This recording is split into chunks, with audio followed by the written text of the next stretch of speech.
No, I mean, listen, there's movies now. I think of another one Les Mayfield wanted to remake. I don't know why I'm talking about Les so much, but he wanted to remake Flying Tigers. It was with John Wayne, right? About the American pilots who were in China during the Second World War, and they were fighters, and it was a total like aspect of our war effort that nobody ever paid attention to. But these guys were the toughest, coolest. Great, make it again. Go. Well, I like these things where they mash them up. You take different genres and put them in. Who cares? Yeah, but Flying Tigers that Wayne did was not really the story of Flying Tigers. Watch this space in about 3 weeks' time. Yeah? Possibly with Harrison. See? But that's just an ironic segue right there. No, but I mean, they're going to remake Lord of the Rings. They will remake Lord of the Rings. Somebody will Hobbit. And they'll, the Hobbit's coming out. It's going to be great. But they will, and they'll remake that. You know, I mean, how many times have they done Spider-Man in the last month? I mean,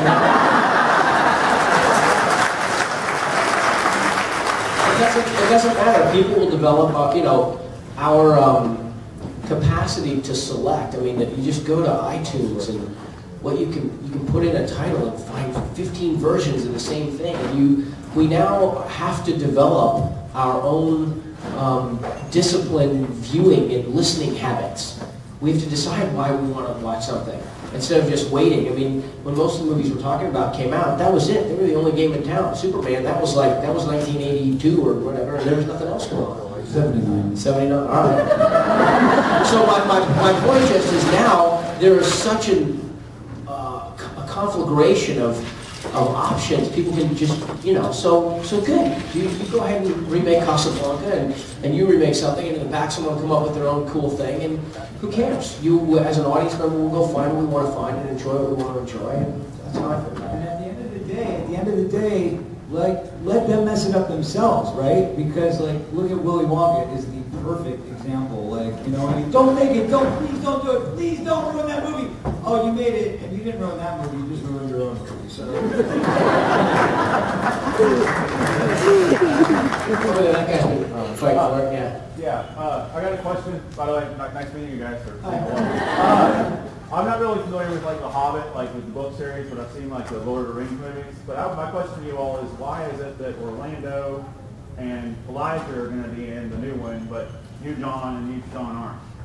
We're not as good looking. The reason is, I was wondering, well, Orlando is an immortal elf, and he does feature in The Hobbit. Whereas Sean, one character wasn't even born. And I think mine is a very, very young little baby dwarf. But I did go and watch them filming the other day, and I walked into this room full of dwarves, big lads. And I went straight up to the one that I recognized and threw my arms around him and said, "Daddy!"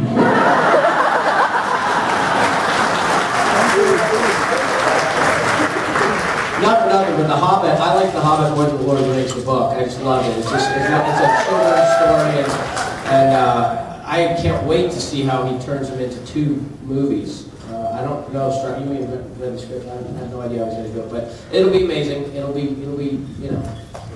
is Elijah in it? He went down for I think a week or 2 and did a couple of scenes, yeah. They have a whole, I mean, look, if I try and picture their job, they're trying to do, that story has its own, it is arguably kind of a more universal experience because it's aimed at a younger and broader audience. I mean, Lord of the Rings is this big tome, and The Hobbit's just a little thing, and you can read it to your 9-year-old. And there's 13 dwarves, and there's cave trolls, and there's a dragon, and there's all these kind of cool, it's much more fantastic, I think, in a children's literary sense. But, Lord of the Rings made $4 billion in the theaters, and they've got, when we got our little SAG trophy for ensemble cast, I think 24 of us went up there. How are they supposed to decide to cram everybody in there? I think they probably looked at the story and followed the story. I think if they use Where the Wild Things Are as a business model, probably be sure. They got, yeah. You all probably know this, but I only discovered it relatively late on in life. Walt Disney wanted to buy Lord of the Rings, and he, sorry, The Hobbit. And Tolkien refused to let him have the rights, and in revenge, he created Snow White and the Seven Dwarfs. That was his get back to Tolkien, which is one of the reasons why, of course, Tolkien was absolutely furious and really didn't want to sell the film rights to anything, except that he knew that Lord of the Rings was unfilmable. And when he had a tax bill, he let it go, I believe, for about £100. The Smeagol character in Snow White makes sense to me. Yes, young lady.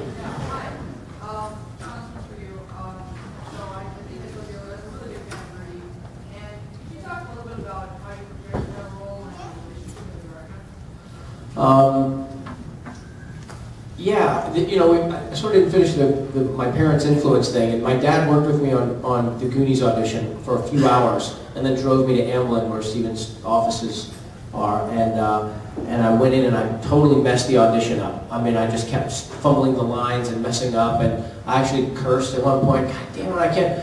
And Steven got up and walked out of the room, and I thought, wow. So not only am I not going to get this job, but likely not going to ever work for that guy again, because probably he's a family guy who thinks kids cursing is a bad thing. So, and then Dick Donner, the director, came up and, you know, kind of took a knee and asked me to do something, and I did it. And I could tell I did it well, but I still fumbled at the end, and I got in the car with my dad, and I just said, Dad, we have to go work on The Explorers. We go work on The Explorers, which is Joe Dante's movie that was going. And I actually got present.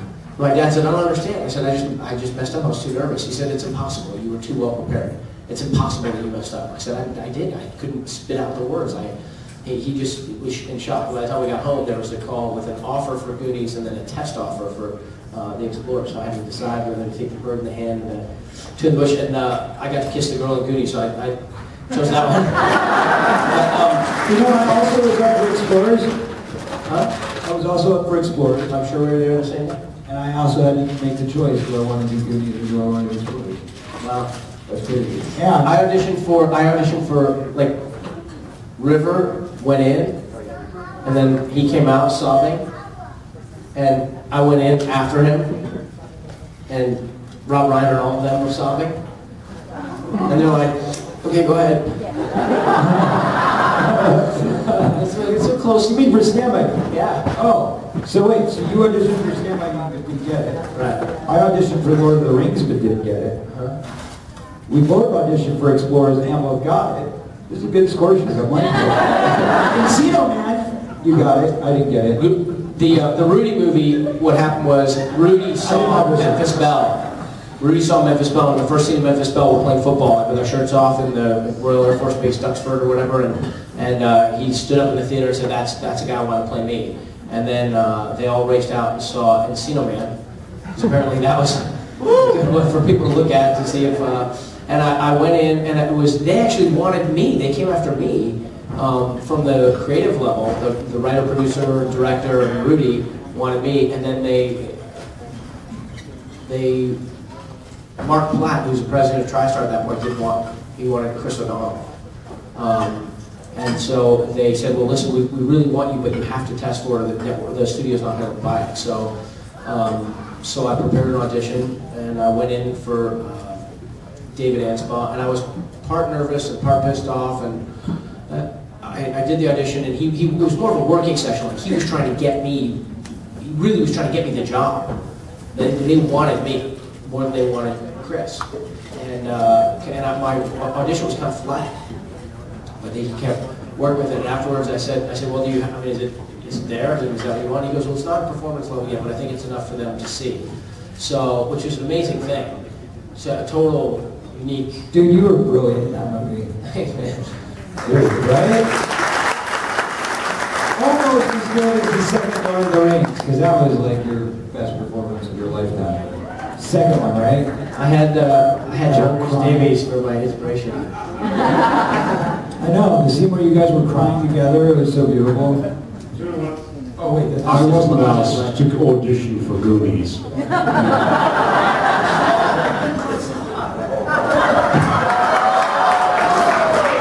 not right. No, with the makeup! He said his prosthetic guy was a genius, come on! I was thinking like Robert Davies' part. Could have been Fratelli brothers. Do you sing opera? Oh no, no. Could have come in, he would have been like, Sloth, we must get you a baby Ruth at once.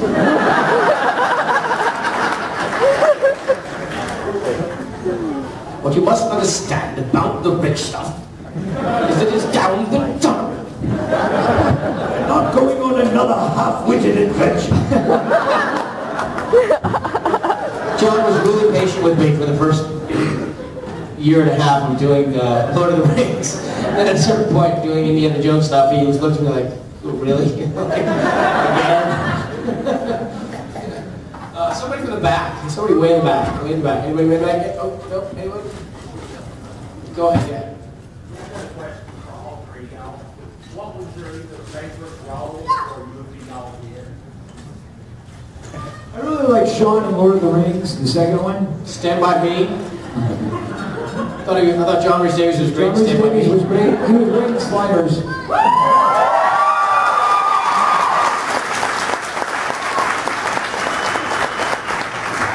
We did an episode of that together, actually. Anybody see that? The great Jerry O'Connell. Back to the discussion about why do remakes.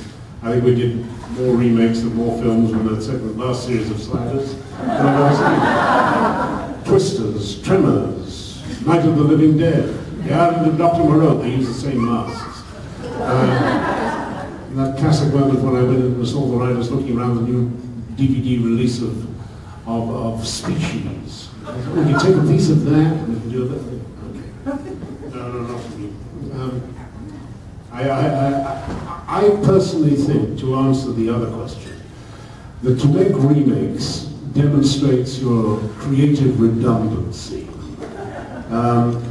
And if it's different to making something that you really do think was a good attempt and missed, and to try and make it better. I mean, that's good. But really, most of these things are just, what have we got in the vaults that we could reissue? No, that won't work. Okay, let's do a remake of it. You know, it was successful last time.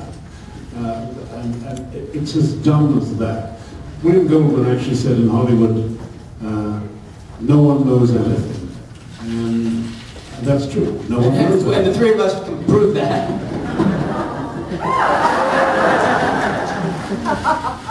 Sorry, I didn't know when to sit down. Over there with the baby. That seems fair.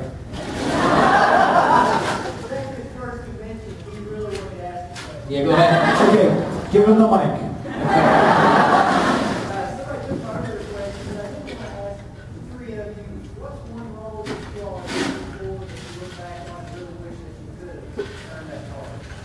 Lord of the Rings. Goonies.